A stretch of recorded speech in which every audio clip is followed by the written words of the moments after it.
নষ্ট করেছি, জীবন নষ্ট করেছি, আমি নিজে নষ্ট হয়েছি শুধু তোমায় পাওয়ার আশায়। সত্যি বলতে তুমি আমাকে কখনো ভালোই বাসো নাই, যা করেছো সবই ছিল তোমার অভিনয়।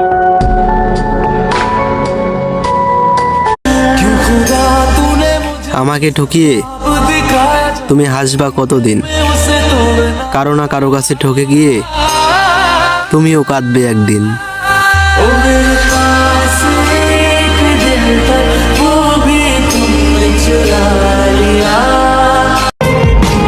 নতুন মানুষ পেয়ে গেলে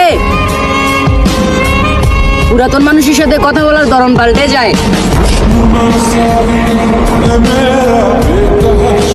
এখন আর কাউকে হারানোর ভয় নাই, যাকে হারানোর ভয় ছিল সে হারিয়ে গেছে।